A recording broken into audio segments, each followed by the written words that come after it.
Production funding for Behind the Headlines is made possible in part by the WKNO Production Fund, the WKNO Endowment Fund, and by viewers like you. Thank you.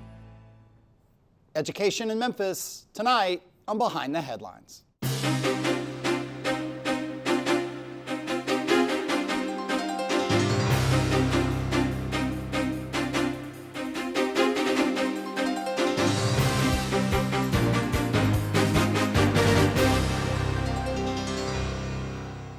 I'm Eric Barnes of the Daily Memphian. Thanks for joining us. I am joined tonight by Eric Harris. He's the president of JSRAM. Thank you for being here. Thank you. Along with Terrence Patterson, CEO of Memphis Education Fund. Thanks for being here again. Thanks. Good to see you.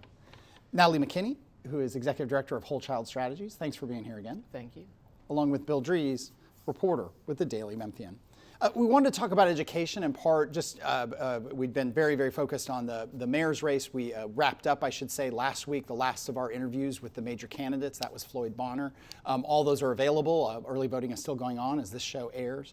And Election Day is October 5th. All of our interviews with the top 7 candidates are available at WKNO or Daily Memphian. And you can also go get lots of coverage of the mayor's race as well as the city council races at Daily Memphian.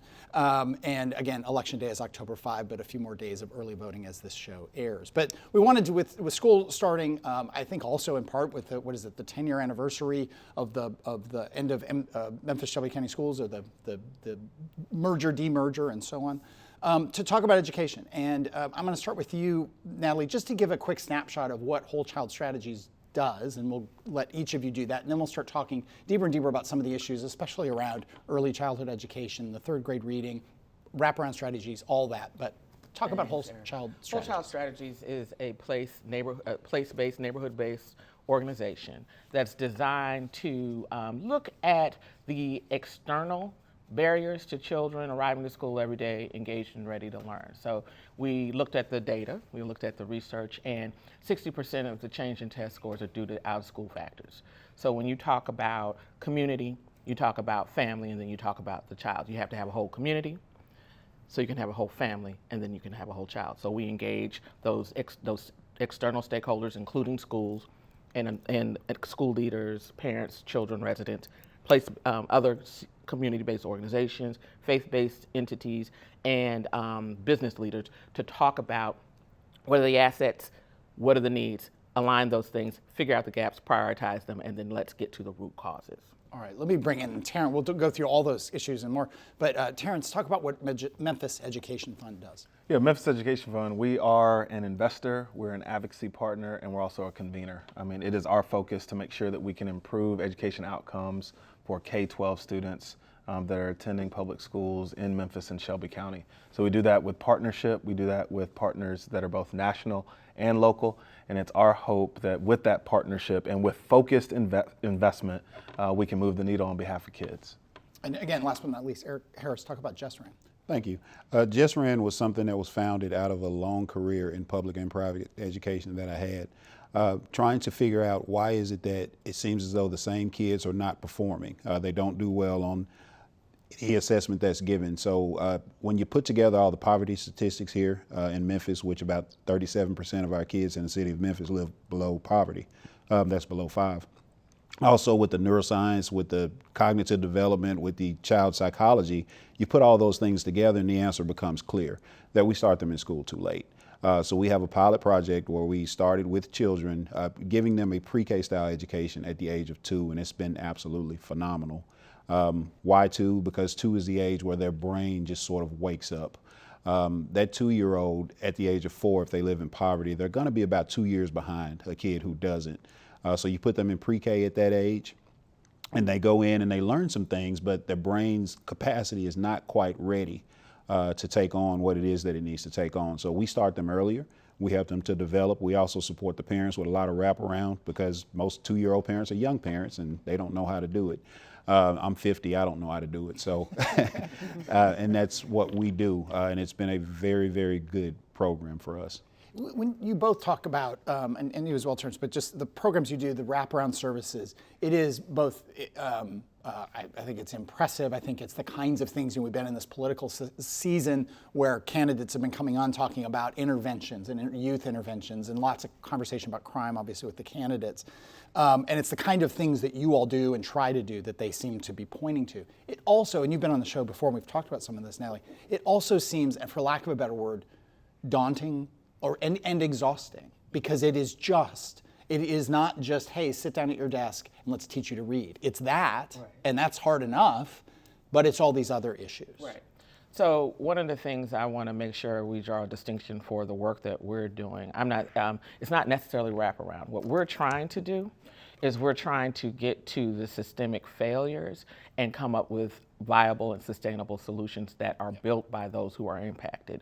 So for example, during the pandemic, our constituency said we need access to fresh food. That's one of the things we need. So we were able to work with MATA and come up with a plan to get in a food desert. They live in a food desert, and we all know that children need nutrition in order to again, for their brains to stimulate and to grow. And it needs to be fresh. They said we took them to the farmer's market. We take them to the farmer's market every Saturday, and they decided they wanted to go to Walmart when the farmer's market closed, so they continue to get basic needs. So it's not about just wrapping around. That's triage for me. What we need to do is to get to the systemic issues as to why we have to wrap around. And so we need to get our residents to politically engage on moving systems and reallocating our public resources to the right place and space. Let me bring in Bill. Eric, the concept of a 2-year-old going to pre-K, is that happening other places? No, it's not. Some places have advertised it, but there's no one that I've seen nationwide that does it the way that we do it. We literally built a curriculum based on how they developed. Most curriculum will tell you, hey, have this kid to write the letter A. Well, a 2-year-old doesn't have the motor skills to write the letter A. You have to develop those. So part of our curriculum will be developing those skills and then teaching them to write the letter A. So we're potty training, but we're also working with them on things. So for example, we don't just have this rote memorization of their ABCs. We know the ABCs, but we also know each sound that those letters represent. And this year's 3-year-olds, the second year with this group, we're blending those sounds and learning how to read on a kindergarten-based curriculum with them at 3. So it sounds like it's seeding the ground for the alphabet when they're 4 or 3 years old, that it's seeding the ground for that, because you feel like these children genuinely are not going to get the ramp that they need to 4 years old, which is a ramp to everything else, right? Exactly. As I said, a kid impoverished is about, at the age of 2, they're about 6 months behind a kid who's not. At the age of 4, that grows to 2 years. So if we can catch them at the age of 2 when they're just a little bit behind, implement some strategies, and we get them ahead of those other children. So by the time they're 4, they're actually ready for much more than just kindergarten. Mm-hmm. And Bill, that's so important, because when you look at the data, 1 out of 4 or 5 of our students at the 3rd grade level is reading at grade level or is doing math on a proficiency level. 40% of our students are approaching proficiency. And so to Eric's point, if we can start earlier and make sure we've got great adults that are supporting our students, it'll only help us in the long run. Mm-hmm. And that is so awesome, because research shows if that kid is successful as a kindergarten student, they will be successful as a 3rd grade student. And if that 3rd grade is successful, then we know that they are destined for college and career and graduating high school. So yeah, all of this is connected. Mm-hmm. Natalie, from what you just said, your job, your role in this is to make sure that the environment remains stable after the child has become stable, has a good runway to learn. You obviously don't want to see the community around them, the surroundings around them, continue to be a challenge for them and for their families. Correct. So I think all of these have to happen in tandem, and in order for us to sustain the wonderful work that you're doing, we can't send them back into the environments that traumatize them, and they can't live in those environments. So I think we have to think about this more holistically. Yes, there are things we need to do in preparation while they're not in school, but there's also things, and when they get in school, to make sure that they're being engaged and able to capture the learning that they're being exposed to. But more importantly, that we can continue that progression without the trauma that they are being exposed to when they go back home. Right. Yeah. Right. Because there is a tendency to think, okay, this child is attending pre-K when he or she is 2 years old. Job done. Right. Not job done. Not job done at all. You have to take into account, I think about, I don't know anyone else's background, but I think about mine. I grew up solidly middle class. I didn't hear gunshots. I lived in a nice neighborhood in the city. I went home and I had a meal. I knew where I was going to sleep. I knew where I was going to get the next meal, and I had parents who were supportive. Not to say that because you're poor you aren't supportive, but your options are limited when I'm working 2 or 3 shifts or I'm working 3rd shift. So we have to be cognizant of our local context, and we have to begin to think about, what are the systems at play that are not aligned, that we need to align to ensure that we are supporting the education of our children. Terrence, schools have had to do more, teachers have had to do more in line with what Natalie is saying, but are there limits on what we can expect schools and teachers to do? Oh, that's a tough question. I mean, yes, but we certainly shouldn't lower the expectation. I mean, I think the challenge is certainly when we ask our teachers to be superheroes, given all of the factors outside of the school building, it is a daunting task. So we've got to make sure we continue to support teachers, and we've got to support our system, but we also need to do the work that Natalie is doing, the work that Eric is doing. So the data would suggest it's a challenge. Again, when 20 to 25% of our students are proficient or above proficiency, the question is, what more or what else should we be doing? There is no secret curriculum. There is no magic bullet. I think we've got to make sure we are finding great teachers, and we're also supporting great teachers, and we're using innovative programs like Man Up, for example, Dr. Patrick Washington, where he's looking in the community and he's finding African-American men that are already mentors in the community, but they are actually certifying to become teachers. So programs like that, where we can increase the impact of what we know from the data is so vitally important, which is a high quality teacher.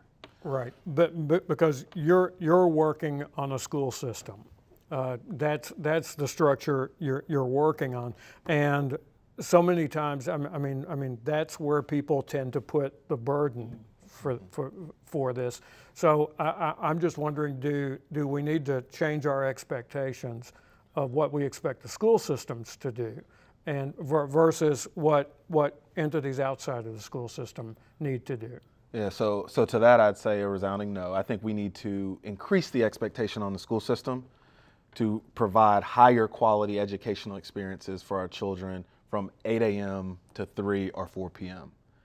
But we also need to make sure that we are bringing in partners to support that system outside of those hours and supporting our community and having an appreciation for what it means to educate kids that are in poverty. So I don't think we remove the burden from the school system, we just add supports to the community and to children. So I'll push back on that a little bit. Okay. Schools were meant to teach, and the teachers, and so we have to recognize we have multiple systems. We have the healthcare system.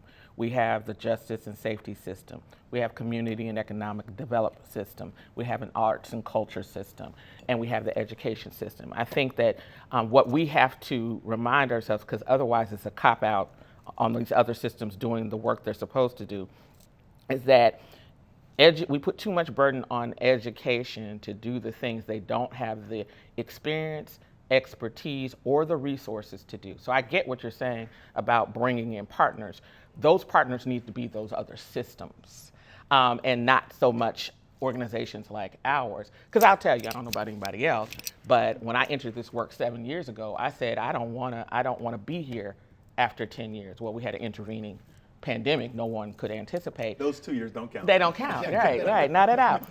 So the idea is to equip people and systems to do the work they need to do for our children and our families, and not sort of use us as Band-Aids to do what systems are supposed to do.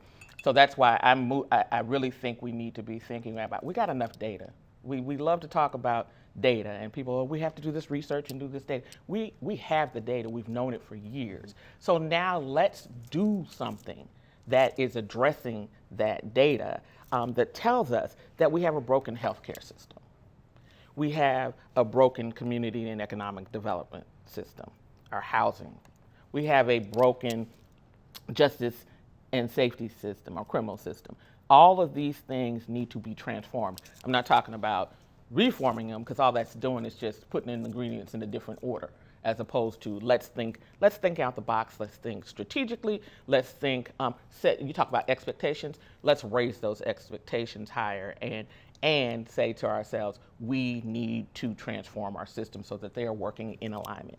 Let me bring in Eric on this. You were a principal. Yes. You mentioned, were you a teacher before that? I was a teacher before that. And you were in, Memphis, Shelby County Schools? I was in most recently, yeah. And you were part of the Achievement School District. So, so you've been in those classrooms, and this, back to Bill's question and to this conversation about the expectations on teachers. I remember my many years and decades ago, my first job out of college as a reporter in a small town in Connecticut, going to a school board meeting, and it's a middle class kind of, school system, and people standing up in the crowd, citizens saying, I don't want to increase the spending on schools. When I went to school, the teacher drove the bus, the teacher was the coach, the teacher taught all the subjects. This was a while ago, but it wasn't that long ago. Mm-hmm. And I do think that some of that sentiment still exists among taxpayers and people who put their kids in schools or choose not to put their kids in public schools, that whether or not those expectations should be there, that's not what schools should do. The flip side of that is I'm curious what you've seen over the course of your time in public education with how teachers have responded to those expectations and doing more than just reading, writing, and arithmetic. Well, I think that teachers have done the best they can. It's a tough road to hoe for them. I mean, think about it. If you're typical high school teacher in Memphis Shelby County Schools right now, you have 5 or 6 classes of 30 students, so that's anywhere between 150 and 180 students that you see every single day. So to ask them to do more than just teach them whatever subject matter you have is quite, phenomenal for them to even do what they're doing. You have to be that psychologist for them. You have to be the nutritionist for them. You have to be the counselor for them. Because it's your fault if that child isn't ready to learn. And when the data comes out at the end of the year that you haven't quite been as successful as you want to be, then it's your fault. Or at least that's probably what a lot of people around you are saying. So I think that it is very, very tough on a teacher today. And I think that most people who are not in it don't really understand just how tough that is. And a lot of teachers, you have your own things in your own homes. You have your own children that you're dealing with in your own mortgage and your MLGW bill and things like that. So it's a lot harder for you to, after 4 o'clock, put in the hours that you need to put in to prepare yourself for all those things that you have to deal with. So my hat's off to teachers. Let me go back. I mean, as long as to you, Terrence, as long as we've been doing the show, which is 13 years now, and it was even before that, but we've done shows on education, the merger, the demerger. We've talked about initiatives like Memphis Teacher Residency, Teach for America coming down. I was thinking when we're getting ready for the show, Race to the Top. Wasn't that the Obama program? Is that right? Or was that the 2009, 2010? And Memphis has been this sort of ground zero of education reform. And you say that word in front of Natalie, and that's fine. Education transformation. Reform, but how is that? You haven't been in it that whole time, but you've been very involved with it for many years now. How has the focus changed? Because as I remember it, maybe this was just my perception and bias, all the reform, transformation, change that was happening was all about academics, underperforming schools, underperforming teachers, not enough kids going to college, not enough kids graduating. But now we're sitting here talking about not just wraparound services, but comprehensive services and all the bringing in partners and stuff. Is that changed for you all as well at Memphis Education Fund, or was that always the case and I just didn't realize it? No, it has been a significant shift over the last decade or two. I mean, I think there was the siloed approach prior, and now we do have more partners at the table. We do have more advisory committees. We do have more transparency when we talk about how we're getting to higher performance and how we're supporting teachers. So the focus and the mission is the same. I mean, we still have the North Star of making sure that every single one of our students is proficient, not just for proficiency's sake, but so that they can be a productive, a successful, a happy, engaging citizen into the 21st and 22nd centuries. So that still exists, but we do have more supports around the table. And I think the community has always cared, to Natalie's point. Families and parents have always cared. Now there's just more opportunities to engage into the process. Yeah. About 5 minutes left. I'll bring Bill back in. What does growth count enough? Does growth get enough credit when you're working with students versus here's the bar that you need to be at? Because to Eric's point, when this whole discussion started and the Achievement School District came along, and one of the things at the beginning, I don't think it wound up that way, but at the beginning it was, well, yes, this school is still below where we want it to be, but we have seen this much growth in it, and that's significant growth. So have we lost the emphasis on growth, do you think, in pursuit of the standard after so many years of not being at the bar? I think that the problem with growth is that you have something, you have a slate, you have a foundation, you improve it a little bit, then you've shown growth. But as you were just saying, that doesn't necessarily mean that you've met the standard. It doesn't necessarily mean that you've reached a level of independence, of lifelong learning, of all these other things. And I may get in trouble for saying this because I am a former district employee, and I know growth is something that a lot of people hang their hat on, but it's really not good enough. That's why I do what I do, in that, okay, if we are going to grow, we need to make that foundation differently so that you have more of a capacity to grow. So instead of just growing from a point of not really being at the standard, let's grow from a point of being at the standard. You're here, let's grow from there, and let's continually grow from there. So growth is great, but I just don't think that that's enough for our children. I don't think we look at it in a way that helps us approach it in a different way. So if you look at growth, and you come from your standpoint that we need growth to be better and more consistent, we tend to just focus on that and not focus on what are the things that are impacting growth? What are the things that we know that can impact growth? And then let's focus in on those things. I don't think we're using our data in the most effective and efficient way. So I think you've demonstrated, looking at data, how do I make someone grow and meet the standards? Well, let me think about this. Let me step back and start at 2, as opposed to starting at 5 or starting at 4. Mm-hmm. So I think we need to have a visionary leader leading the school district to think about those things in an innovative way, to approach educating our children, all our children, K through 12, from a very different way. You talked about the teacher's supposed to do all of these things, and people are like, well, that's the way it was. We are in the 21st century. Yes, last time I checked. And our children have access to a lot of information we didn't. And so we need to think about not only what the instruction looks like, but the pedagogy, right? How do we approach this different? So I'd love to see a visionary leader, who has courage and a board to back him or her up to approach this in a different way. We could do a whole joke before we started. I'm just setting I'm it going up. to turn I'm to setting up Terrence. that Terrence, with 45 seconds left, who should be the next school superintendent? I'm not going to do that to you. But to Bill's question, we do have about 45 seconds left here, a minute left. I mean, y'all work with lots of different schools, lots of different organizations. That whole quandary of is growth or improvement, should that be celebrated, or is it, even if it doesn't hit the high bar or the bar that we all want the schools or organizations to have, how do you all balance that when you're funding and partnering with them? Yeah, we look at both. Okay. So growth is important because when you're at 25%, you want to see, incremental improvement from 5 to 10, 15%.